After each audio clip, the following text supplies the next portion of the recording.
Hello everybody, welcome. This is Rob Z. The reason why I did that, by the way, I'm recording. I just to get everybody's attention. Right behind me, or behind these guys here, there's a $500 device that I don't own yet. That as a consultant, they're letting me borrow this and try it out for proof of concept. I'm recording myself with a selfie cam. I can see myself, and notice as I move, the camera rotates to follow me. And if I go down here to like do this, it tilts downwards. So it's following me as I go. I can't escape it unless I move really fast. So I've got that going, and then I also have a screen recording happening on my laptop screen. So I'm going to produce a video of this computer screen with that superimposed in the corner. Very similar to what I do on other workshops I've presented, like this was from last weekend here at the Digital Wave Conference. You'll see me in the corner, and it's a YouTube video of the my presentation. name is Rob Zdrojewski, and I am a middle school. All right, and if you look in the playlist, I've been doing this for quite a while. So all my workshops from around the country are all listed here. So I'm adding this one today to the collection. Now I do that as well because New Yorkers talk kind of fast, and you might need to say, what was he saying about that iShot tripod thing? I might use that, but I can't remember where was it. You can rewind me, fast forward me, find the right spot in the video, and watch it. So the outline is there to help you figure out where about stuff is being said, and then the video is there for you to watch it and hear it. So that's our multimedia UDL approach, Universal Design for Learning approach. So besides being a middle school technology teacher here in this room for 14 years, I also now teach for the past 3 years at Canisius College in the Education Technologies and Emerging Media program. A really long title. So I'm saying this as a plug today. If you know of anybody, relatives, whatnot, that need to get a master's degree in something in education, Canisius offers this 30 credit hour program. As low as 4 courses to take for just an advanced certificate. There's 4 different versions of that. All the way through the full master's program, fully online program. Courses are 8 weeks each, not 14. And so you can finish it in double the time, and it's completely online. I'm one of the teachers, another social studies teacher at Clarence Middle School, Dr. Ron Kotlick, and then another Hamburg Middle School social studies teacher, Jason Steinengel. So the 3 of us who are actual classroom teachers are the 3 in the program that we run that, and it's a full master's program. So if you know of anybody that's interested, I'd like to give that little plug in the beginning of any presentation. So now on to what we're looking at today. I am going to show you once again the outline that we've created. And if you want to make your own notes on it, because it's the beauty of a Google Doc, you can simply go to File, make a copy, and then you will have your own copy of it in your Google Drive. And then you can change my words and add comments on the side and make it your own that way if you're interested. But if not, this is the read-only version will work just fine as well. So if you're here today, it's because hopefully you signed up for the workshop because you wanted to learn how to make yourself digitized. When I'm in this room with 20-some kids, it's nice when there's 20-some of me as well. So that when someone says, how do I do that Pythagorean theorem? What was it? C squared, A squared? How did you figure that out? I don't have to stop what I'm doing, show that 1 or 2 students, and everyone else is like waiting, okay, what am I doing now? He's with that student.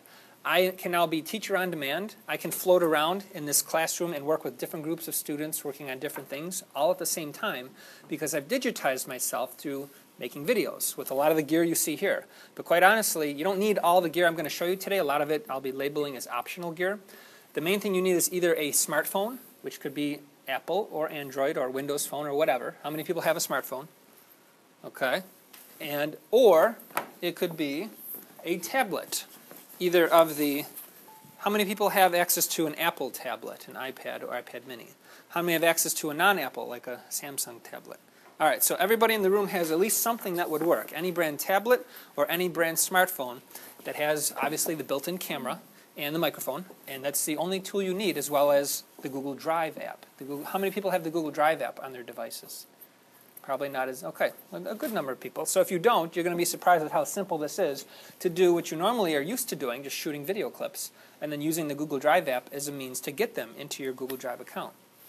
So that I don't get off on tangents here, that's how I have my outline here. So let's see, we started our recording, we're good there.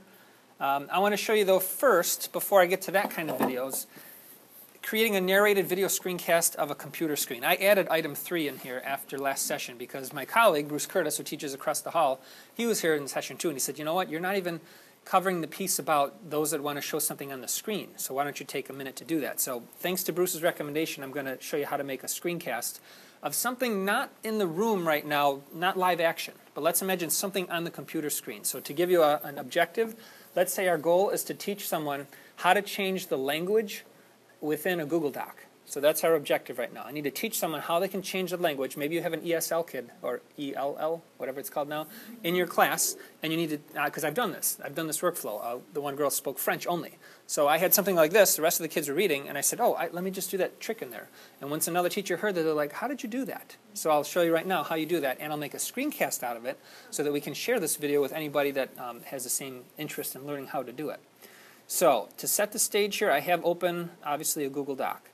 I am going to use Snagit, which is my tool of choice. It's about a $20 piece of software. It works on both Windows and Mac. I happen to be on a Mac here. And it lets you record a portion or your entire screen. I'm going to record, not really the whole screen, but kind of roughly about this area right here. So I set up my little crosshairs and I've chosen an area of the screen. Now I could take a still image or capture a video clip. So I'm going to do the video clip in this instance.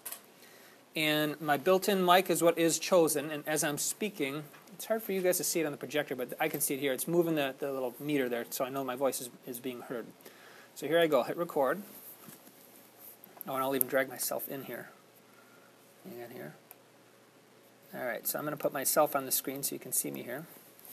Alright, here we go. 3, 2, Hi everybody, it's Rob Z, and today I want to show you when you're using a Google Doc how easy it is to change the language. So this, what you're looking at here, is an existing document. You can see it's all in English. If I go up to Tools in the drop-down menu and we look for Translate Document, what's going to happen is we get to choose what language we want to go to. So let's say, for example, we need to go to Italian, which I do not speak, so I can't verify this is true if it's going to work or not. Anybody in the room speak Italian? Maybe we should pick up more. What do we speak in the room? Should we choose? Let's try maybe French. Any French speakers? French or Spanish, probably usually the two most common. So let's choose French. And when I hit translate, what it's doing is it creates a second tab, so it doesn't touch my original document. It leaves it alone. But it creates a new document, and Google translates it into French. So those of you that speak French, can we verify that that is true? Probably 80–90% true. It is. Okay. So that's how easy it is to make a copy of a document. And if I were to scroll through it here, it looks like it might still be going. But if I were to scroll through it, there's the workshop description in French. So that is my screencast, and achoo! That was a fake sneeze. Thanks for watching. I had to remember to do that, and I'll show you why. Because inevitably when you're recording these, the phone rings, or your dog runs in the room, or you sneeze, and I want to show you how simple it is to get rid of what you heard there. French. And when I hit translate, what it's doing is... So let's say the sneeze was... My screencast, and achoo! Oh, right there. So that area to that area, about there, I want to cut that part out. So I did a quick little edit, and now that part would be gone if I were to... Scroll. If I was more accurate. I'm just doing it kind of roughly here. This is Snagit as well. But this is Snagit, yes. This is called Snagit, and it works on Windows and Mac. Costs about $20. Here, looks like. So I made a video clip. You can see I can rewind it and play from the start. And I don't want it from the start. Right, so I'm going to put myself on the screen. I usually wait till I hear my 3, 2, 1. I want to show you when you... And let's imagine it was... It's Rob Z. And that's before that. Right there. So I started this. So that part to that part, cut it, I don't want it. So that's how easy it is to trim parts of it out. And I'm showing you that because it's a relatively new feature. Only in the past couple of months they've added that in. So for $20, you have a pretty good tool that can edit video clips like this, and you can even put yourself in the corner like I did. I'm doing that here using a Mac Store app, so it might be different in the Windows world. But that was a $2 app to put my face in there. And now I can send that to many different places. You could say I have the Google Drive option to send it there. I could send it to screencast.com, which is the company that makes the software. They use screencast.com. But I usually tend to send stuff to Google Drive. And then once it's there, I can share it out. I can provide it to students. I can email somebody a link. Those middle school teachers that are in the room, I've done this for Aspen-style videos, especially at the end of the quarters, to say, like, these are the steps you follow. So I always say that it's quicker to talk than it is to type. Think about that. Quicker to talk than it is to type. If I have to type something to somebody, like step 1, do this, step 2, do that, not only does that take more time, but I think that's more abstract. That might be like, Where does he mean the left side? I don't see a left side red button. But if you do it in video format, you can see the screen, you can hear the person talking, give them those natural inflections. It feels more human-like. And psychologically, I think it's a big thing to put yourself in it. It makes it feel like you're learning from a person and not from a computer screen. So I make screencasts like this all day long for students and for some staff purposes and stuff. So I wanted to take just a minute to add that little piece in from Bruce's recommendation to show you guys how to do that. Now that only works when we're talking about recording stuff on the screen. What I'm showing you today is how to record stuff that's not on the screen, recording your hands drawing with a pencil and using a calculator, or recording a robot moving around on the floor and how to measure distances. So stuff that you may be doing already, teaching with your students already.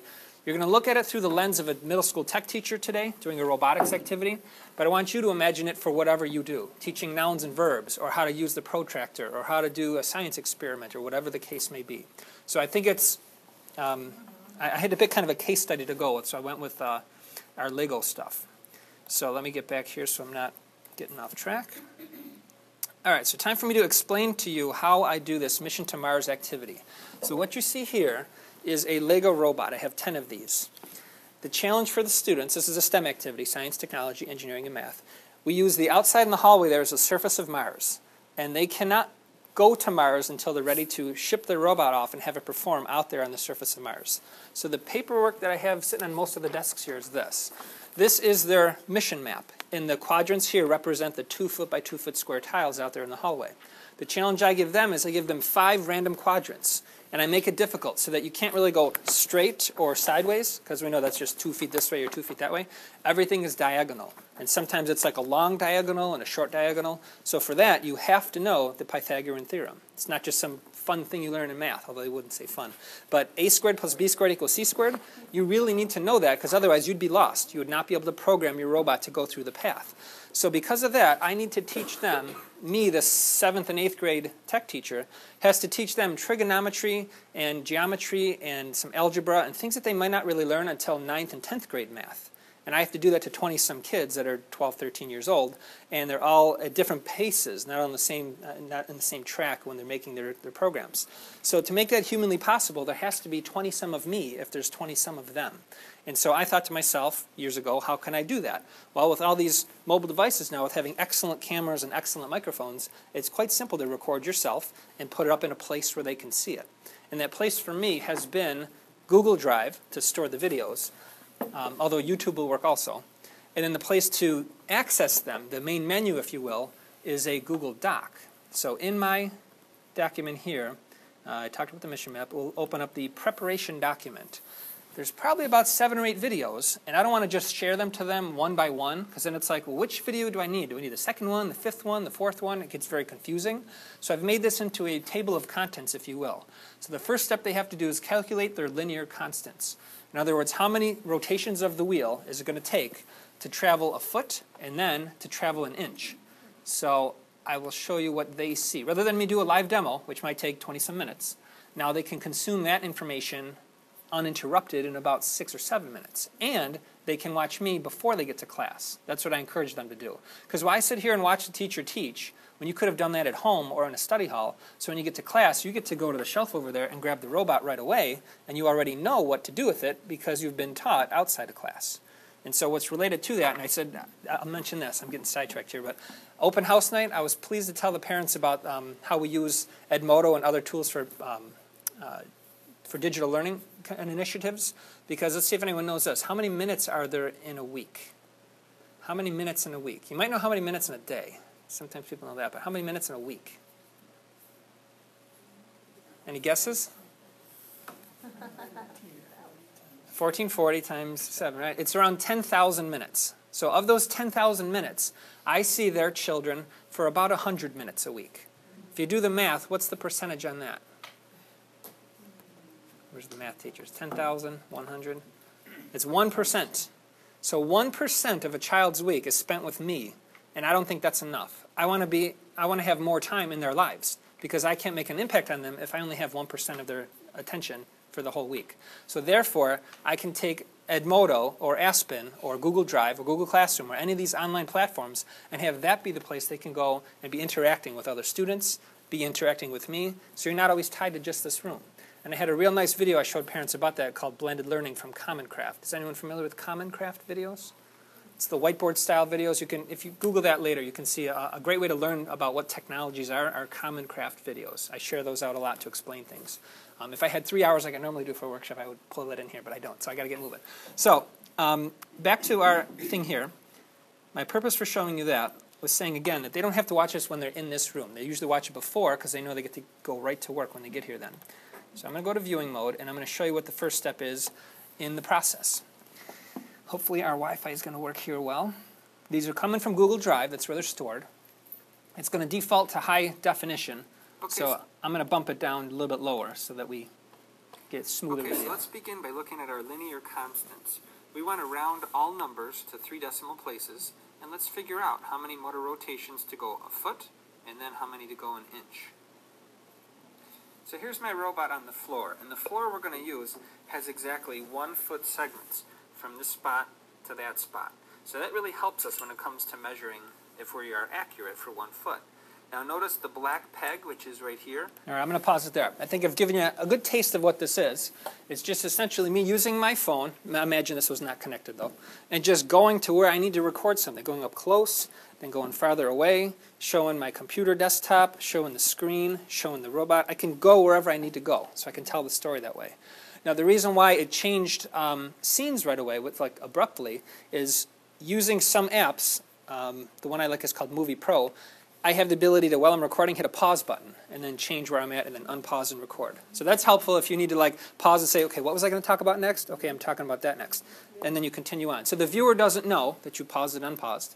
There's also advantages such as flipping the camera around. You might want to go rear-facing camera to record the table, and then flip camera, now front-facing camera. I'm seeing me talking, my face, and then switch back to that. So the Movie Pro lets you do that. During the recording process, you can switch between back camera and front camera. And you can also pause. And you can also zoom. And there's advantages to that over the just plain old camera built-in app, which you have right at the top row there on my screen, the top 2 over from the left. So the plain old camera app, how many people are familiar with using that? Just to do stuff, right? Pretty much everybody with that. So that you can use that, but you're not able to pause, and you're not able to change front-facing versus rear-facing while you're recording. So I do like using third-party apps for that. The one I like is the bottom, 2 up from the bottom, Movie Pro. I'll go like this so you can see it. So Movie Pro is the one I like for $2.99, and it has, you can even choose the resolution. So if you want to have a high definition, high crisp quality video because you have fine text, you can do that. Or if it doesn't matter and you want it to just upload quickly, you can choose a lower resolution. So that gets a little bit more advanced, but those of you that want those options realize that you can have them by going with other apps. And this probably does exist also on the Android side of things. I'm tending here to show you a lot of the iOS because that's what I'm most used to using. But our district does have some of these Samsung Galaxy 4 tabs. Anybody have these? Anybody have these in their? I know they're relatively new, right? So not everybody has them yet, but plans are to have more of these available, as well as I know there were some existing iPads out there. But as many of us now have our own personal devices, if you're comfortable using that, you can use your smartphones too to record these kinds of videos. Yes? Now, will the district ones be preloaded with some of this software? The only thing that you need is the Google Drive app, and that is free. And but that on a Samsung... Movie Pro? No, that is a $3 app that you'd have to go through the regular process of, which I think is submitting... Can you comment on that, Tony? Do we still have that process where we submit... Well, I mean, I don't want to take a lot of your presentation time, but we're not supporting the Apple stuff, but we are supporting the Samsung and the Google and the Chromebooks and the Google Play stuff. So we have about 150 of those tablets that Rob held up that we're looking to deploy in the near future. The cool thing about them, as opposed to maybe Apple devices, is the Google Play store, we can provide a certain amount of money to each teacher, kind of like supply money, and then you have the ability to spend it because they take purchase orders, unlike Apple, which actually you have to do a volume purchasing program or iTunes gift cards, and each device has to purchase them. You'll have the ability down the road to manage it through your console on your Chromebook, and you can buy them and deploy them to yourself and to students in groups. So we're kind of looking at it as the future. The future of it is you know, you might get a certain amount of money with app purchases as part of your supply budget down the road. Mm-hmm. You know, and that might be years down the road, but it could be as simple as saying each teacher has $100 in the app store every year to be able to buy apps and deploy them. So that's sort of the future of what we're looking at. But Google is definitely aware of how school finances operate, and they're making it a lot easier to, you know, take things like purchase orders where other companies don't. And the app that we're talking about is not an oddball app. I'm sure there's something in the Android store, probably many of them, because it's a camera app. Camera apps are very common. There's probably hundreds of them. You just got to find the one that has the features that you want. For me, I know I want the pause feature and the ability to switch the camera between front and back as you're recording. So that's not too, if I probably took 5 minutes, I could find something that would be comparable there. So back to our table of contents, if you will. You saw the first video, which was about me going around getting different shots. Now I'm going to go down a couple of videos down and show what I call downwards shooting video, shooting your hands on a tabletop, because that's a little bit different with the tools you'll use for that, which I'll show you after we see a couple moments of this. So the camera will be very stationary here. There won't be any shaking going on. At least shouldn't be. So switch to that. Okay, so we're ready to calculate our very first step. So let's write that down as step number 1. And the direction, are we going left, forwards, or right? Well, I don't know. Let's take this little guy here. This is our robot. He's going to land right on top of the quadrant, facing the direction it has to go. So this right here is step 1. I would say that's straight forwards. So we'll put the F, which represents forwards. I'm going to jump ahead here in the interest of time, show you a little bit more further down the road. 576 plus, it's actually the same number now. So 576 as well. Now this is where I'm teaching them, some of them I think for the first time, how to do the Pythagorean theorem. And yeah. Let's flip it up here. Now the projector image is horrible. On my screen I can see everything here lightly, but it's really grayed out there darkly.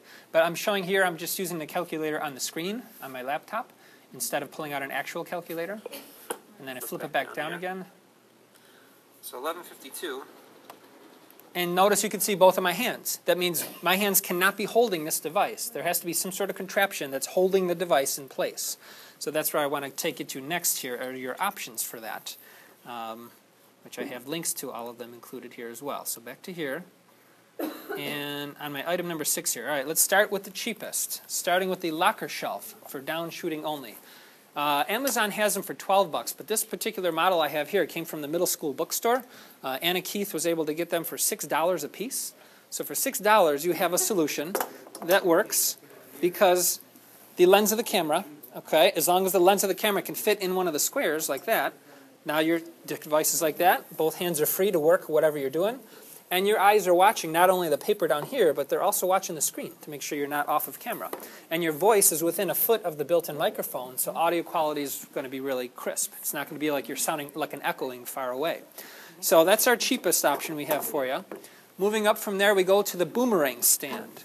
The boomerang stand was created by a 5th grade teacher in Maryville. His name is Gary.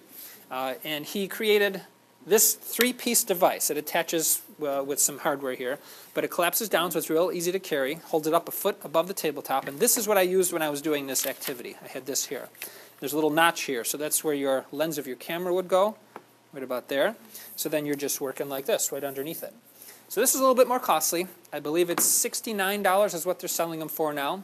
He actually came up with this idea, though, not so much to sell these, but to sell the patent. He has the patent on having a tablet, I think specifically an iPad, a foot above a sheet of paper.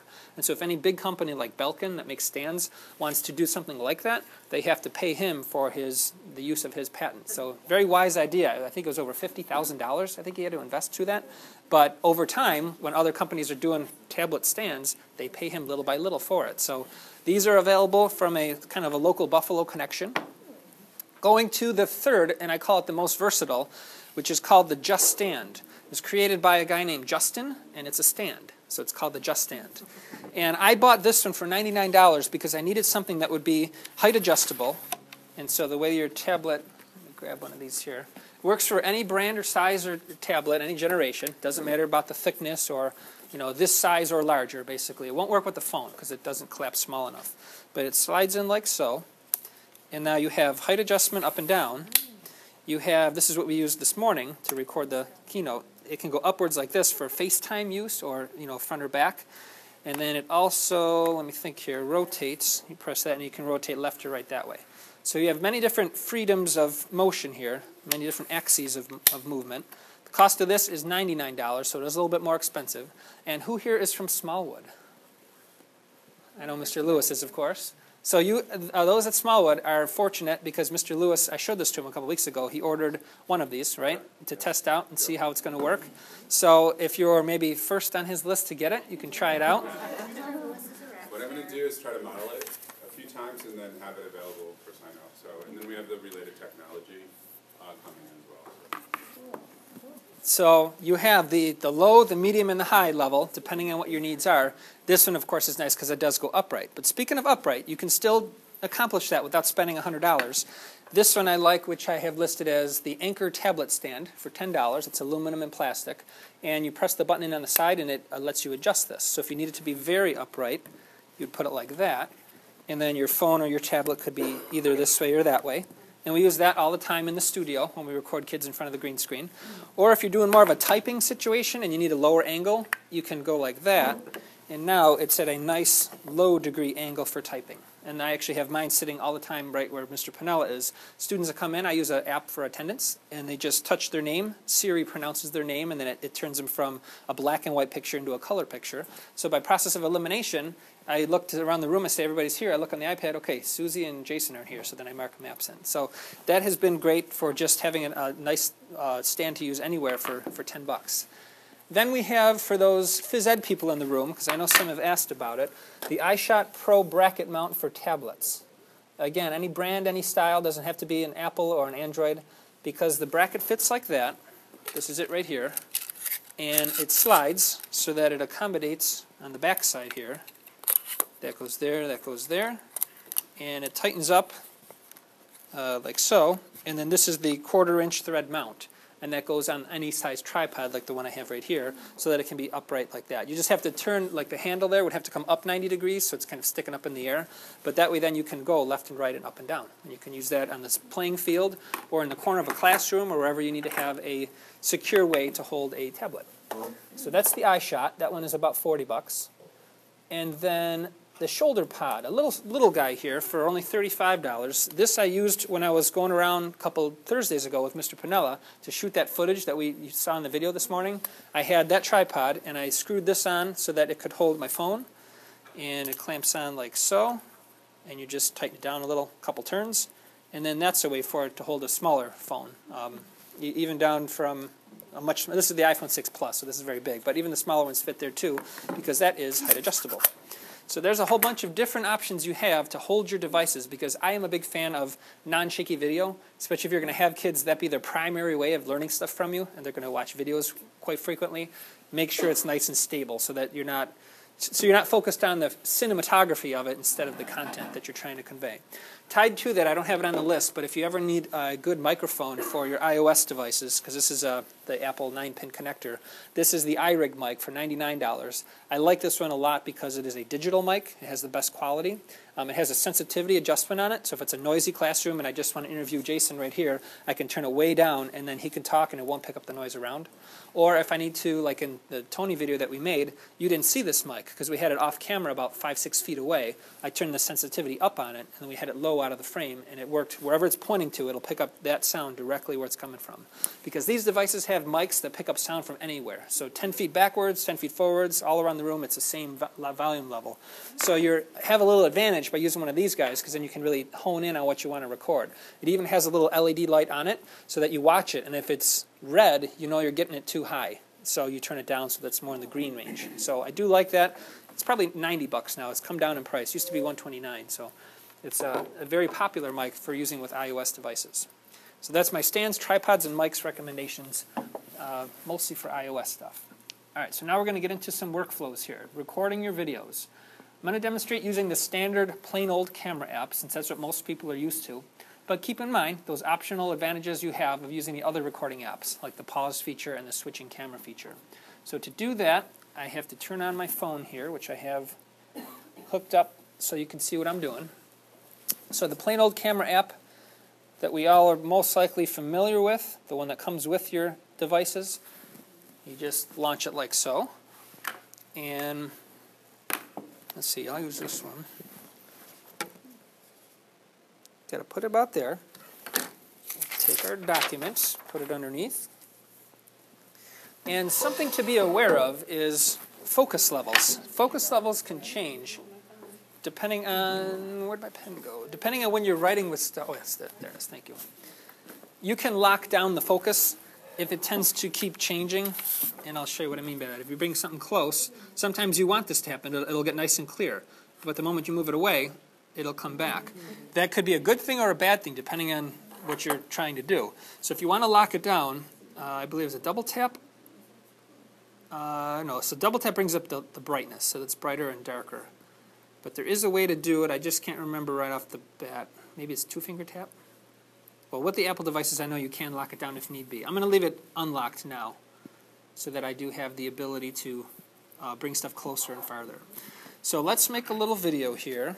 I'm going to keep it short so that it doesn't take a long time to upload this to Google Drive. All right, my goal is going to be talking about linear constants. Here we go. All right, hi everybody, it's Mr. Z, and today I want to talk once again about those linear constants.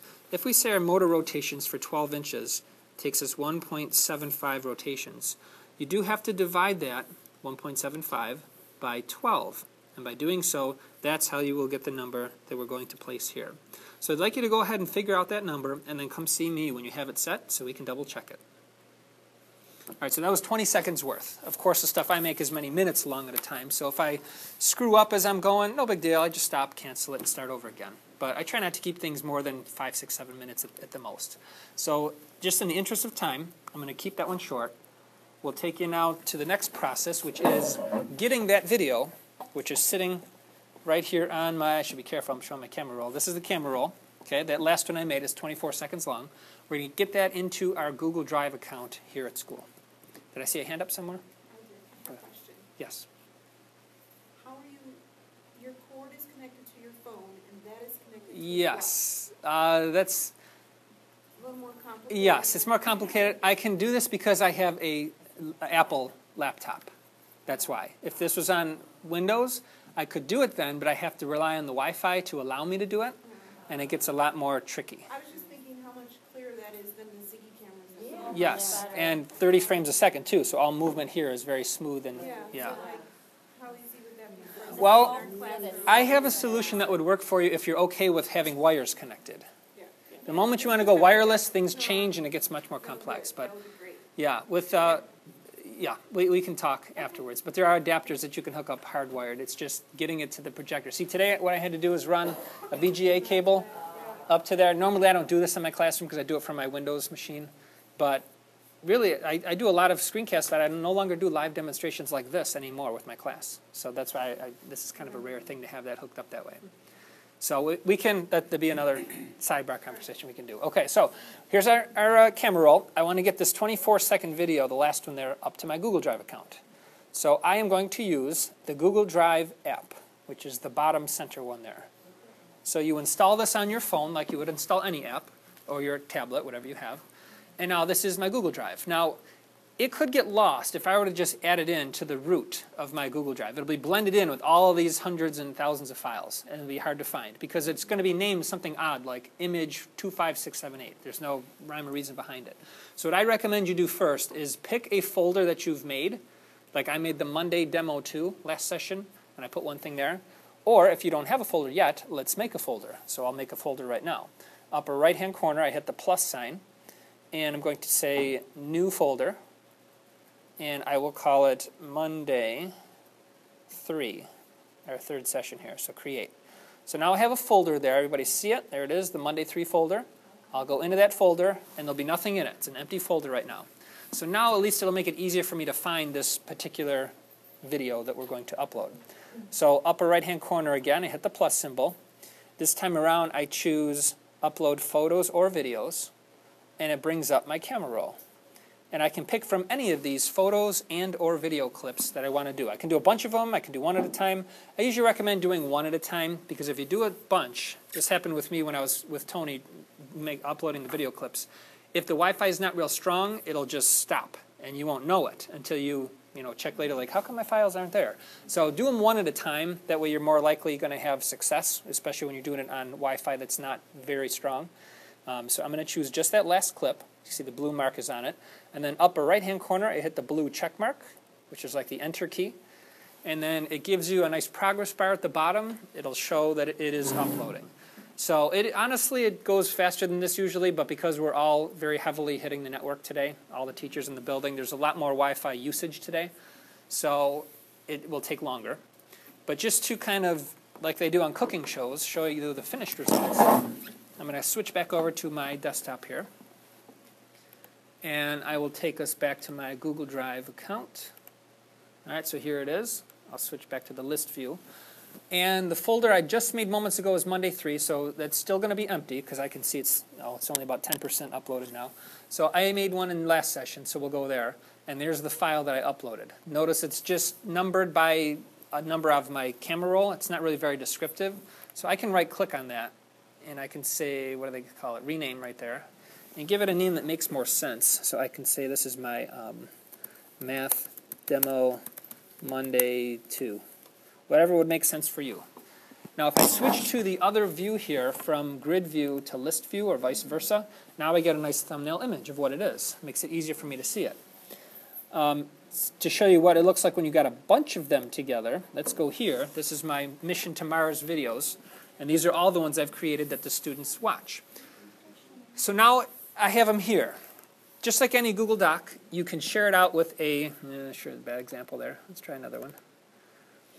You can share it out just like you would with a Google document or a slideshow or a spreadsheet by going to the share button up at the top. Now with the share button, how many of you are familiar with this screen so far that I'm showing you? Okay, most people are good. The more traditional way is still found here under advanced. I'm old school, so I still like to go there and see that, because then under this area of change, I can see all the sharing levels I have available. The default is going to be always the bottom one. It's just private and just shared to you. So you have to do that step of making sure you share it out with whatever level of access you want to give it. I like to go with the topmost one, which means public on the web. So if someone did do a Google search, they could stumble across my video. If they search just the right keywords, maybe put in Lego, robotics, Amherst, Zdrojewski, put in a bunch of keywords, they might actually get led to it on a Google search. So you have to be okay with that and make sure there's no sensitive information that you're okay with people seeing. If there was student voices or students pictured, I would go with the second level down, which is anyone that has the link can access, and no sign-in is required. But it's a very long and abstract link, so it's not like someone's going to guess that link by accident. It's done intentionally that way, so it's what they call security by obscurity, I think is the phrase that I've heard. Is someone allowed to download that information? The video itself, they could, yes, but you... No, for the second one, I'm asking. Anyone with the link? Anyone in the link can view, and then they could also download. But you could turn... Passed around. Yes. But you can turn off the ability to download. That is the ability. You can do that. I'm not saying that's 100% safe, because like I'm recording my screen right now, so anyone that can see it can still record a screen or take a screen grab of something. But for most cases, you're more secured by not allowing them to hit a download button and download it to their hard drive. The third one, now these two, the third and fourth, have to do when you're in a domain. So this has to do with us being in the Amherst employees group here, sharing it within, what is this here? Anyone can find an access, and then anyone that has the link can find an access. So only these two options you'll see within your Amherst Schools account. On your personal accounts, these will be missing. You won't see that. So I don't really use them much. I understand why they're there. It's so that you can control, only the employees in the organization should be able to see. It's another level of authentication. But I tend to go with either the top two here. The stuff I make, I'm okay with anyone seeing it because I don't share anything that would be considered sensitive information that can't be publicly viewable. But not everybody falls into that category. What if you wanted to send a parent something and you only wanted them to be able to get access to that? What? Can you attach it to your asking But I don't want everybody to see it. If it was somebody's kid doing something and I Yeah. wanted to send it to that parent only. Well, I've got a couple angles there that we could discuss. One is, it's not, if the parent doesn't have an Amherst Schools account, you would have to know, what does that parent use for Gmail? Like my wife is Zdrojewski146@gmail.com. So if you knew that, you could share it with that account. Right, right. But that's going to be restrictive because now you're telling your parents you have to have a Gmail account, and that's not a good way to go necessarily. So I got another way to do it. Is that the one, even if you don't have a Gmail account, you can link into? That's correct. With these top two choices, you do not need to have a Gmail or Google account at all, and you can access it. And I personally, I feel comfortable with the second option because as long as that parent doesn't forward the email to somebody else, they're never going to find that document because they can't search for it on Google, and they can't really guess all those characters to stumble across it. So, but one thing that my Molly Everts, kindergarten teacher at Smallwood, what she just did for the parent-teacher conferences, very wise idea. She made a portfolio video for my son, put it in my son's Google account, and had the parents log in as our child. So I logged in as my son's account, and I was able to see the video that way. And she could notice, she told us in person, but she could have sent an email to my wife or I and said, hey, check out Owen's Google Docs account. That's where you can see the video posted there.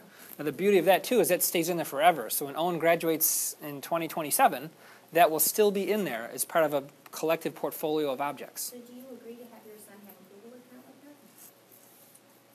her? That has been done. All of our students in the Amherst district from pre-K through 12 have Google accounts, yes, managed by the district. Yes.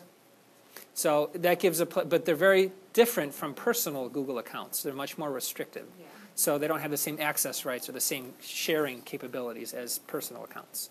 What has happened, especially with middle school, is then kids say, well, I'm going to use my personal Google account because I can do all these things with it. But my Amherst account, I can do like a few things with it. So, you know, you run into that. But right. And I look at it as a long-term storage because now that it's unlimited, we can, as teachers, just keep dumping stuff into the child's Google Drive account, and they have it forever. And then the child can manage that as they see fit as they get older. So that will work too. Did I see another hand up there? Or was that was the one question? Okay. All right. So getting back to our sharing level there, I then take these videos and I put them into here, into a menu, if you will.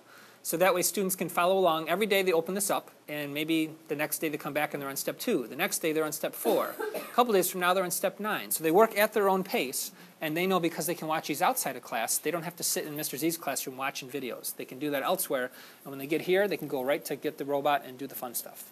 So making one of those videos like that is very helpful. So I'm going to see if it's there now. See if it's done. If we go to my drive, we called it Monday 3. So it looks like it's there, but let's see what happens when I double click it. I'm thinking it's not going to, oh, it is going to go. Yeah, I was blabbing on long enough there. Well, I was expecting to have happen was a screen that comes up and says, whoops, it's not ready yet. In other words, just because I uploaded it doesn't mean it's ready to be played. Google still has to process that on their end. And in fact, when they process it to be multiple versions of the same video. Because if I just pause it here, if I show you here under the settings area, they will do a 720p high definition version, a 360p, sometimes even a 480p, like a multiple high, medium, and low quality. Because depending on your viewers, they may be on a slow dial-up connection, they might be on a school connection, a fast connection. You never know what they're going to be on. So Google makes multiple versions of it, just like they do with YouTube videos. Another great thing here too is, and you guys might enjoy this, because it'll sound like I had a few drinks during lunch. Let's see here. So, but it's going to buffer slowly because of our Wi-Fi. Let me go slower here. You have speed control. So speed of normal is how you normally hear me talk. But if you already saw this video and you only need to see maybe a part of it, why watch it at regular speed when you can go maybe 1.5 speed? And it would sound like this if it buffers and plays.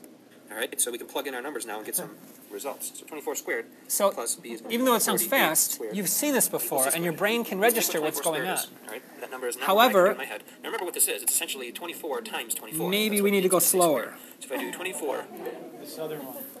exponent of 2 to the second and it sounds power funny, equals but for some kids, that's what they need. 576. Because it's going too fast, and this way they can really focus on the words in a slower pace. It's going to be So I like that ability There's nothing you have to do on your end to make this happen. Google does it for you automatically.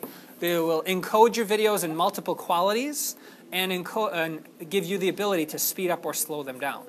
0.25 never works. Everyone says, let's hear that one. But it never works. I've never heard it. The lowest is 0.5, and the fastest is 2.0. So you can do that with YouTube videos, and now you can do it with Google Drive videos. And remember, unlimited storage, so don't worry about making them too long or having too many of them or clearing them out at the end of the year. You no longer have to do that. Down here in the bottom left-hand corner, this used to say something out of something. Notice now it just says what you're using because there is no cap. Google was trying to be competitive with Microsoft because Microsoft did that first. So they lifted the cap, and now domain users like us in the K-12 world don't have to worry about running out of space. They will let it grow forever. Unlike the X Drive accounts, which I think Doug Wolf said at one time was like 1 gigabyte or 500 megabytes or something, I would blow through that on a weekend. So I can't rely on that. And I haven't used the X Drive in many years, but I think at one point they did say I had the biggest account on the network, which I have abandoned completely because now I do everything inside of Google Drive because it's been a lifesaver having access to your stuff wherever you go. So getting us back here off of that tangent here, let me see where I left off at. So we showed you how to record. The Google Drive app works, again, on iOS, Android, and other places, too, like Windows phones. Some people may have those. And your sharing options to share everything out could be Edmodo, Google Docs, teacher websites, blogs, Aspen, you name it. In fact, I did have the question earlier about Aspen. What am I doing on time? I got about 10 minutes here? Yep. And we did a experiment here to put something in the bottom right-hand corner. I did here a video. So I put in, here is a recent video we made for parents. And then I put a link. I put an image up, and I put the link on that image. So when you click on it, it will go right here. So that's one way to do it. I won't say that was easy, though. There was many different steps I had to do to make that happen. But you could, it doesn't look as pretty, but you could just have the link itself without any image on it. Like you could write something up, right? You could create something, yeah. You could create a screen image if you want. But see, down here is the actual link itself. But So your banner could say class videos. that's right. Yep, you could have a banner, and then underneath it you have multiple videos listed like that. I also, let me get back here, I also like putting in YouTube videos. YouTube videos allow you to embed.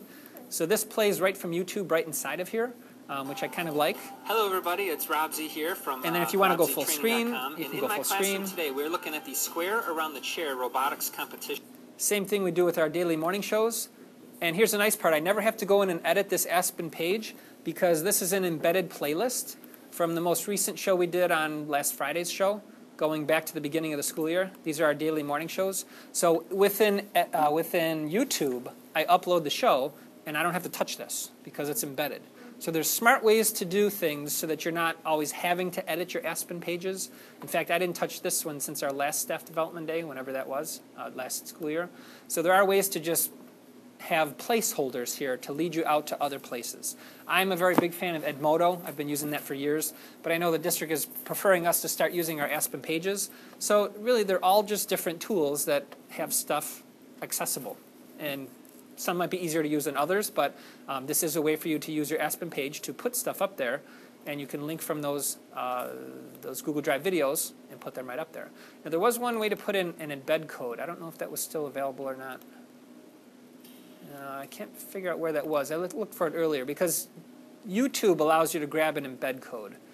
But I'm wondering if Google Drive is not, because Google wants you to use YouTube to do video stuff. They really don't want you to be doing this kind of stuff. This stuff is meant to be for personal sharing of your stuff. If you're going to do public stuff, Google wants you to use YouTube. But for schools, that's not always the most ideal thing. Yes, Christina? So, explain to me the workflow. What are you trying to make a video and put it on your Google site, or you?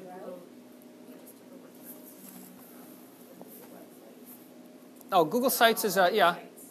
Yep, I could find that. I haven't played around with Google Sites at all.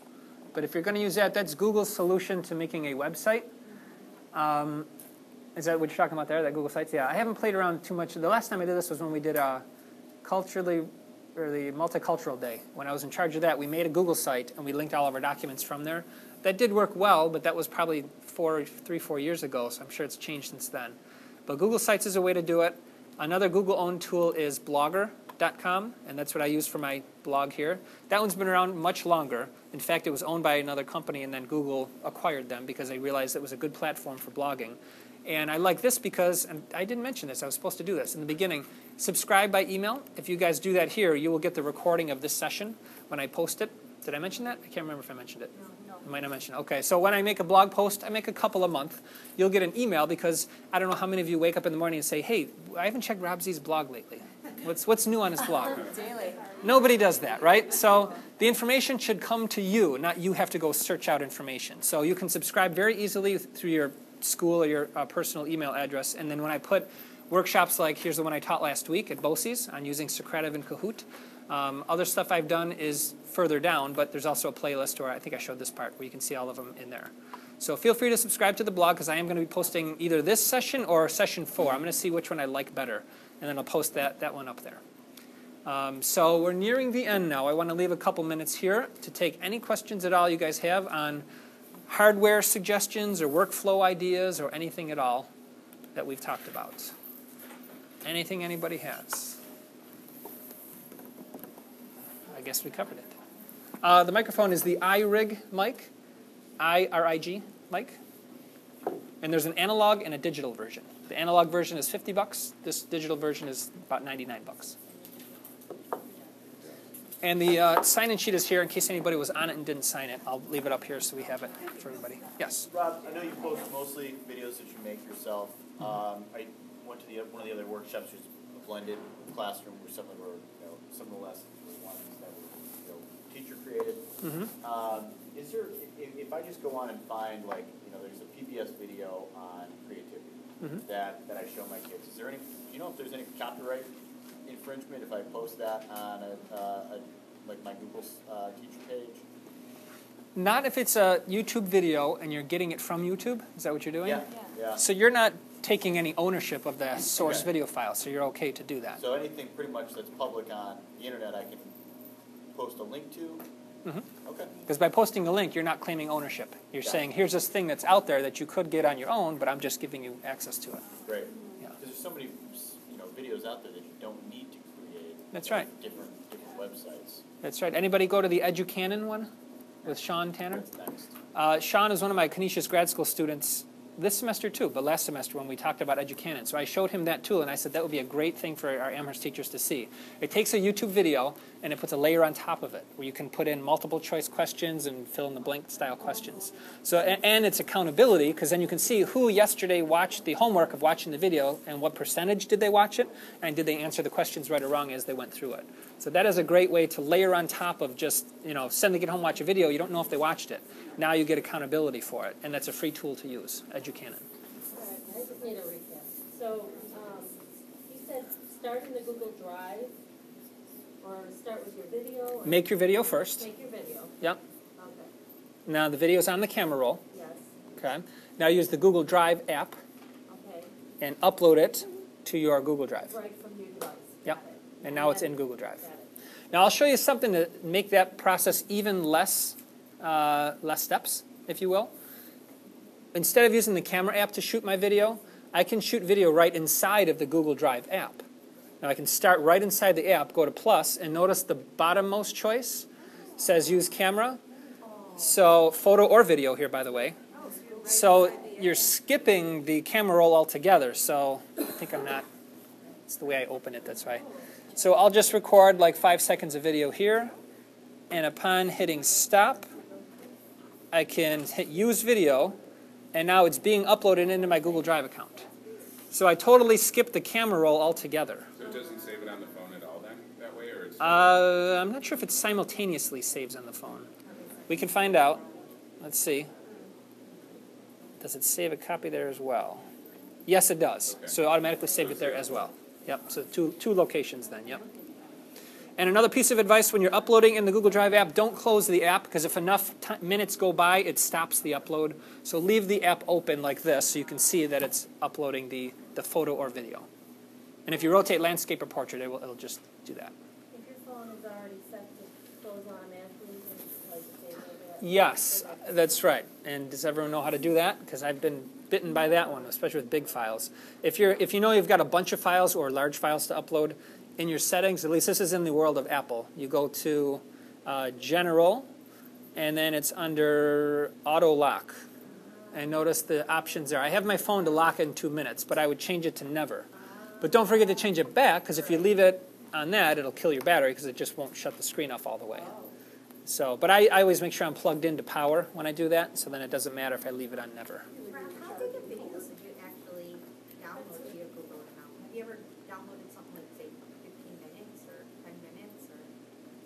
Something of that length and put it in my account? Yeah. Oh yeah, I have, my workshops are sometimes 2-3 hours long, and I put that into there. And they downloaded into your Google Drive? Yep.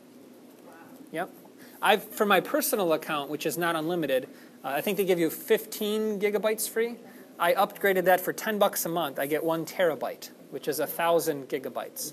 But for my wife, for $1.99 a month, we upgraded her to, I think, 200 gigabytes. So for $2 a month, 200 gigabytes, the average person won't fill that up ever. So it's pretty good.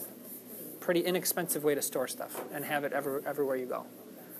All right, so we're going to call it there for today, guys. If you have any other questions, come on up. And thank you for attending today. Thanks a lot, Rob. You're welcome.